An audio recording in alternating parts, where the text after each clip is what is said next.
শিক্ষার্থীদের আন্দোলনকে কেন্দ্র করে দেশ জুড়ে নজিরবিহীন সংঘাত ও নাশকতার পর দেশে জামায়াত শিবিরের রাজনীতি নিষিদ্ধ করার সিদ্ধান্ত নিয়েছে সরকার। রাতে গণভবনে প্রধানমন্ত্রীর সাথে ১৪ দল নেতাদের বৈঠক শেষে এই তথ্য জানান আওয়ামী লীগ সাধারণ সম্পাদক ওবায়দুল কাদের। এই সিদ্ধান্ত কার্যকর করতে স্বরাষ্ট্র ও আইন মন্ত্রণালয়কে নির্দেশ দেন প্রধানমন্ত্রী শেখ হাসিনা। আরও জানাচ্ছেন শাহনাজ।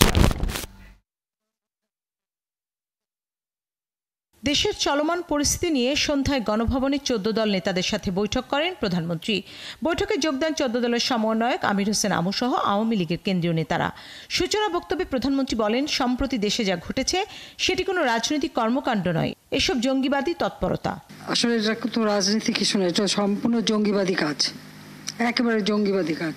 ছাত্রদল, বিএনপি, জামাত এরাই কিন্তু, এবং জঙ্গিরা এরাই কিন্তু আজকে আমাদের উপর থাবা দিয়েছে।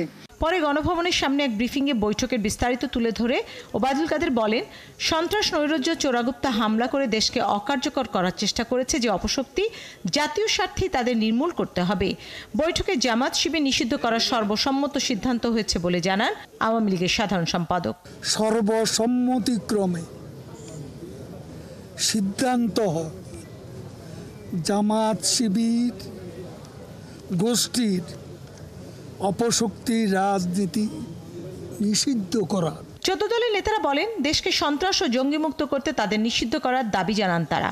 আজকে সর্বসম্মত সিদ্ধান্ত হয়েছে যে ১৪ দল জামাত শিবির সংগঠনগতভাবে নিষিদ্ধ করা হোক। আমাদের প্রস্তাব দিয়েছি, আশা করছি দেশের প্রধানমন্ত্রী শেখ হাসিনা তার সরকার নিয়ে প্রয়োজনীয় প্রশাসনিক পদক্ষেপ করবে। জামাত শিবিরকে নিষিদ্ধ করতে হবে এবং তার মধ্য দিয়ে এই দেশকে সামনের দিকে যাতে সন্ত্রাসী জঙ্গি উত্থান না ঘটাতে পারে সে ব্যবস্থা নিতে হবে। আজকে একটা পয়েন্ট অন্তত চূড়ান্ত সিদ্ধান্ত হয়েছে, সেই পয়েন্টটা হচ্ছে জামাত শিবিরকে নিষিদ্ধ করা। বিভিন্ন ঘটনা পরম্পরা দিয়ে মাননীয় প্রধানমন্ত্রী যে সিদ্ধান্ত নিয়েছেন এইটা ঐতিহাসিক। ১৪ দলের আরেক নেতা জানান, সাম্প্রতিক ঘটনার বিভৎস বাস্তবতায় জামাত শিবির নিষিদ্ধ করা জরুরি ছিল। আইন ও স্বরাষ্ট্রমন্ত্রীকে এই সিদ্ধান্ত কার্যকরের জন্য ব্যবস্থা নেওয়ার নির্দেশ দিয়েছেন প্রধানমন্ত্রী। এই সিদ্ধান্তটা কার্যকর করার জন্য মাননীয় প্রধানমন্ত্রী ইতিমধ্যেই তিনি ওই আইনমন্ত্রী এবং স্বরাষ্ট্রমন্ত্রীর সাথে তিনি কথা বলেছেন এবং তাদেরকে দায়িত্ব দিয়েছেন। জামাত শিবির নিষিদ্ধ করার এই সিদ্ধান্তকে ঐতিহাসিক বলে উল্লেখ করেন ১৪ দলের নেতারা। শাহনাজ শারমিন, ৭১, ঢাকা।